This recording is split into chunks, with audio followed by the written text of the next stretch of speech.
Hello everyone, কী অবস্থা সবার? আজকে আমি আপনাদের সাথে এই ডিজাইনার কুর্তি বানানোটি শেয়ার করব। কুর্তিটির নেক হচ্ছে আমি সুইট হার্ট নেক করেছি, আর সামনের সাইডে এভাবে ফিতা দিয়ে একটি ডিজাইন করেছি কুচি দিয়ে।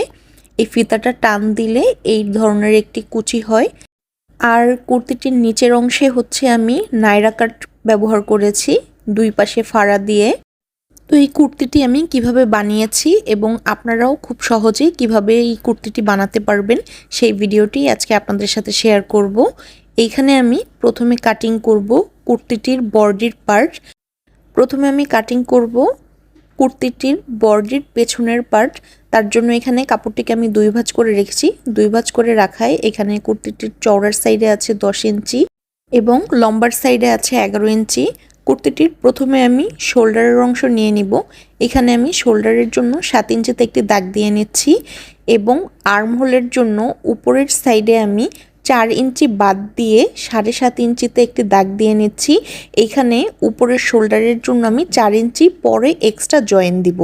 এখানে আমি বডি রাখছি 38 ইঞ্চি, 38-এর 4 ভাগের 1 ভাগ হচ্ছে 9 ইঞ্চি এবং 1 ইঞ্চি রাখছি এক্সট্রা সেলাই করার জন্য। আর্মহোলের জন্য এভাবে একটি শেপ দিয়ে কুর্তিটাকে আমি এখন দাগ অনুযায়ী কাটিং করে নিব। আমার পেছনের পার্ট কাটিং করা হয়ে গেছে, এখন আমি সামনের পার্টের জন্য কাপড় কাটিং করব। এখানে আমি পেছনের পার্টের জন্য যতটুকু কাপড় নিয়েছিলাম ঠিক একই মাপে আমি আরেকটি কাপড় নিয়ে নিয়েছি। এখানে কাপড়টাকে এভাবে আমি ভাঁজ করে নিয়েছি। ভাঁজ করে মাঝ বরাবর এখন আমি কেচি দিয়ে কাটিং করে নিব। এইখানে সামনের সাইডে হচ্ছে আমি চেইন বসাবো, তার জন্য কাপড়টাকে আমি এভাবে কেটে নিয়েছি। এখন যেই মাঝ বরাবর আমি কাপড়টাকে কেটে নিয়েছিলাম সেই বরাবর হচ্ছে 1 ইঞ্চিতে আমি দাগ দিয়ে এইরকম একটি সোজা দাগ দিয়ে নিলাম। এখন এই দাগ দেওয়া অংশটিতে আমি এভাবে সেলাই করে নিয়েছি। সেলাই করার পর কাপড়টাকে আমি এভাবে মেলে নিলাম। এখন এই বরাবর হচ্ছে আমি একটি চেইনকে বসিয়ে নিলাম।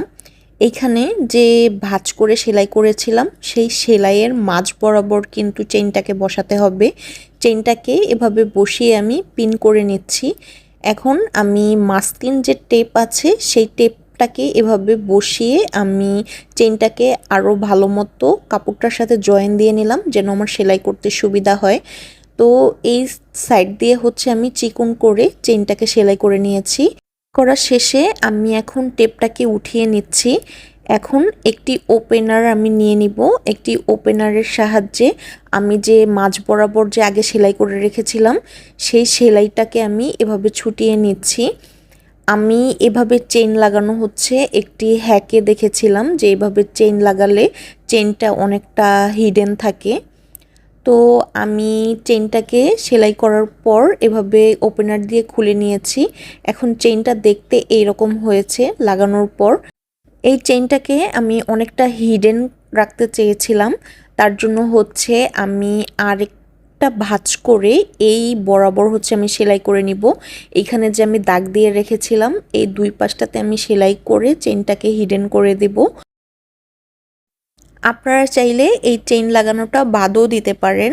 আমি আমার পছন্দ অনুযায়ী চেইনটাকে লাগিয়ে নিয়েছি। এখন চেইনটার যে এই উল্টো পাশে আছে এই উল্টো পাশে যে আমি 1 ইঞ্চি বরাবর আমি জায়গা রেখে সেলাই করেছিলাম সেই দুই পাশে হচ্ছে আমি এইভাবে ভাঁজ করে সেলাই করে নিব।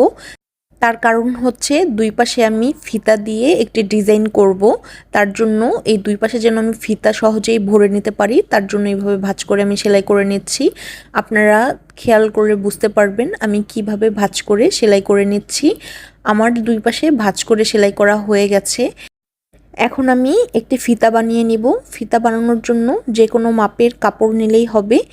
এই কাপড়টাকে আমি এভাবে ভাঁজ করে আমি সেলাই করে নিচ্ছি। এখানে আপনাদের পছন্দ অনুযায়ী মোটা চিকন যে কোনো ধরনেরই ফিতা বানিয়ে নিলে হবে। একটি সেফটি পিনের সাহায্যে আমি ফিতাটাকে এভাবে ভরে নিচ্ছি। প্রথমে এই পাশে দিয়ে ঢুকিয়ে নিয়ে অপর পাশে আবার এভাবে ফিতাটাকে ঢুকিয়ে নিতে হবে। আমার ফিতাটা ঢুকানো হয়ে গেছে। এখন ফিতাটা ধরে টান দিলে সামনের সাইডে এই ধরনের একটি রিচ একটি ডিজাইন চলে আসবে। আমার সামনের পার্টটি সেলাই করা হয়ে গেছে। এখন উপরের যে নেকের সাইডটি আছে সেই সাইডে আমি কুচি দিয়ে ডিজাইন করব। তার জন্য এখানে আমি একটি কাপড়কে এভাবে দুই ভাঁজ করে নিয়েছি। দুই ভাঁজ করে নিয়ে এভাবে আমি কুচি করে সেলাই করে নিচ্ছি। এই রকম হচ্ছে একই মাপের দুইটি কুচি করে সেলাই করে নিতে হবে। একটি হচ্ছে সামনের পার্টের জন্য এবং আরেকটি হচ্ছে পেছনের পার্টের জন্য। সামনের পার্টের কাপড়টিকে সোজা সাইডে রেখে কুচি দেওয়া কাপড়টাকে এভাবে উল্টো করে বসিয়ে আমি এই বরাবর সেলাই করে নিচ্ছি। এখন এই কুচি দেওয়া কাপড়টাকে এভাবে উল্টিয়ে নিয়ে এই বরাবর হচ্ছে একটি চাপ সেলাই দিয়ে নিতে হবে। এইখানে একইভাবে হচ্ছে আমি সামনের এবং পেছনের পার্টে দুইটি অংশেতেই এভাবে কুচি দিয়ে সেলাই করে নিয়েছি।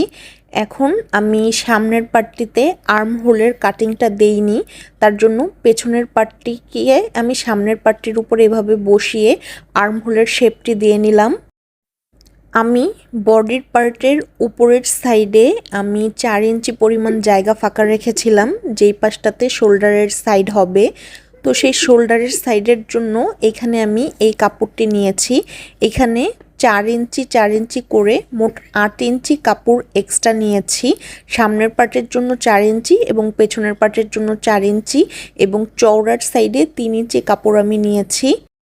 এখন আমি একটি কাপড়কে সোজা সাইডে রেখে এবং আরেকটি কাপড়কে এভাবে উল্টো সাইডে রেখে এই বরাবর হচ্ছে আমি সেলাই করে নিব। কাপড়টিকে এভাবে আমি উল্টিয়ে এভাবে একটি ভাঁজ দিয়ে নিচ্ছি। একইভাবে অন্য পাশে শোল্ডারের জন্য আমি একই রকম আরেকটি কাপড় সেলাই করে নিয়েছি। এখন এই কাপড়টাকে এই শোল্ডারের এই সাইডে বসিয়ে আমি সেলাই করে নিব। প্রথমে আমি সামনের পার্টের শোল্ডারে জয়েন দিয়েছি, তারপর পেছনের পার্টটিকে এভাবে বসিয়ে পেছনের পার্টের শোল্ডারের কাপড়টির সাথেও আমি এভাবে সেলাই করে জয়েন দিয়ে দিয়েছি। আপনারা খেয়াল করলে বুঝতে পারবেন আমি এই পাশটি কিভাবে সেলাই করে নিয়েছি।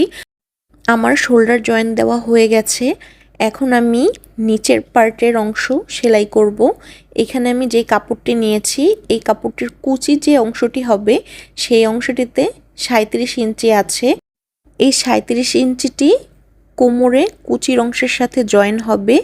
আর নিচের অংশের জন্য আমি লম্বা রাখছি এখানে 32 ইঞ্চি। তো যেই পাশে 37 ইঞ্চি আমি কাপড় রেখেছিলাম সেই 37 ইঞ্চি বরাবর আমি কাপড়টাকে এভাবে ভাঁজ করে সেলাই করে নিচ্ছি। এইখানে আপনাদের কোমর যতটুকু হবে ততটুকুই ভাঁজ করে সেলাই করে কমিয়ে নেবেন। এইখানে আমি নিয়েছি 22 ইঞ্চি। আমার কুচি দিয়ে সেলাই করা হয়ে গেছে। এখন এই কুচি দেওয়া কাপড়টাকে সোজা সাইডে রেখে সামনের পার্টটিকে বডির পার্টটিকে আমি এভাবে উল্টো করে বসিয়ে এই বরাবর আমি সেলাই করে নিচ্ছি। যেই পাশে হচ্ছে আমি এভাবে ফিতা দিয়েছিলাম সেই পাশটা কিন্তু আমি সেলাই করব না, তাহলে কিন্তু ফিতাটা বাহিরের সাইড দিয়েই বন্ধ হয়ে যাবে, ফিতাটাকে বের করা যাবে না। তো আমার সামনের পার্টের সাথে কুচি দেওয়া পার্টটা সেলাই করা হয়ে গেছে। একইভাবে আমি পেছনের পার্টটিকেও সেলাই করে নিয়েছি। আপনারা দেখে হয়তো বুঝতে পারছেন সামনের পার্টটির সাথে নিচের কুচি দেওয়া পার্টটি সেলাই করার পর দেখতে কেমন হয়েছে। এখন কুর্তিটির সাইড ফাড়ার জন্য মাপ নিয়ে নিব। তার জন্য শোল্ডারের যে সাইড আছে সেই উপরের থেকে আমি 20 ইঞ্চিতে এভাবে মাপ নিয়ে সাইড ফাড়ার জন্য এভাবে কেচি দিয়ে কেটে নিচ্ছি। এখন আমি কুর্তিটির বডি ফিটিং করে ফেলবো। এখানে আমি আর্ম হোল থেকে এভাবে সাইড ফাড়া পর্যন্ত যে মাপ নিয়ে রেখেছিলাম সেই বরাবর পর্যন্ত আমি সেলাই করে নিয়েছি। এখন আমি সেলাই করছি কুর্তিটির সাইড ফাড়া। এভাবে নিচের যে কোনো এক পাশ থেকে এভাবে দুইবার ভাঁজ করে আমি সেলাই করে নিচ্ছি। সাইড ফাড়ার ঠিক এই সাইডটাতে এভাবে ভাঁজ করে সেলাই করে নিতে হবে। সাইড ফাড়া কিভাবে সেলাই করতে হয় সেই ভিডিও আমার অলরেডি আমার চ্যানেলে আপলোড করা আছে, আপনারা চাইলে দেখে নিতে পারেন। এখন সেলাই করছি নিচের অংশে ঘেরের অংশ। এভাবে দুইবার ভাঁজ করে আমি নিচের ঘেরের অংশটি সেলাই করে নিচ্ছি। একইভাবে আমি অপর পাশেরও সাইড ফাড়া সেলাই করে নিব। আমার সাইড ফাড়া সেলাই করা হয়ে গেছে। এখন আমি হাতার অংশ কাটিং করব। হাতার অংশ কাটিং করার জন্য এখানে আমি কাপড়টাকে 2 ভাঁজ করে মোট 4 ভাঁজ করে রেখেছি। উপরের অংশে আমি 10 ইঞ্চিতে চওড়ার সাইডে আমি মাপ নিয়ে নিয়েছি এবং হাতাটির নিচের সাইডে আর্ম হোলের জন্য আমি 3.5 ইঞ্চিতে ডাউন করে দিয়ে এভাবে হাতার একটি শেপ দিয়ে নিলাম। এখানে হাতাটির লম্বা আছে 22 ইঞ্চি। হাতাটির ঘের রাখছি এখানে আমি 6.5 ইঞ্চি। 6.5 ইঞ্চিতে আমি দাগ দিয়ে ইঞ্চি টেপটিকে এভাবে ধরে বাঁকা করে একটি দাগ দিয়ে নিয়েছি।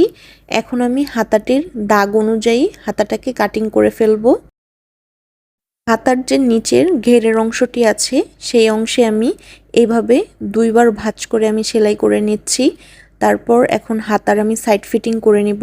হাতাটাকে এভাবে ভাঁজ করে ধরে আমি এই বরাবর হাতাটাকে সাইড ফিটিং করে নিব। আমার হাতার সাইড ফিটিং করে নেওয়া হয়ে গেছে। এখন হাতার কাপড়টিকে আমি সোজা সাইডে রেখেছি এবং কুর্তির কাপড়টাকে এভাবে উল্টো করে রেখে হাতার কাপড়টাকে কুর্তির ভিতরে এভাবে ঢুকিয়ে নিয়ে আমি এই সাইড দিয়ে এভাবে সেলাই করে হাতার সাথে কুর্তিটাকে জয়েন দিয়ে নিচ্ছি। আমার কুর্তিটি সেলাই করা হয়ে গেছে। কুর্তিটি বানানোর পর দেখতে এইরকম হয়েছে। সামনের সাইডে ফিতাটা দেওয়ার কারণে এই ধরনের একটি শেপ আসে, যেটা দেখতে অনেকটাই সুন্দর লাগে। আপনি যখন এই ধরনের একটি ড্রেস ডিজাইন করে পরবেন দেখতে অনেকটা সুন্দর লাগবে। আশা করছি ভিডিওটি আপনার কাছে অনেক ভালো লেগেছে। ভিডিওটিতে কোথাও বুঝতে সমস্যা হলে সেটা আমাকে অবশ্যই কমেন্ট করে জানাবেন। ভিডিওটি ভালো লাগলে লাইক, কমেন্ট এবং শেয়ার করবেন এবং অবশ্যই আমার চ্যানেলটি সাবস্ক্রাইব করবেন। আল্লাহ হাফেজ।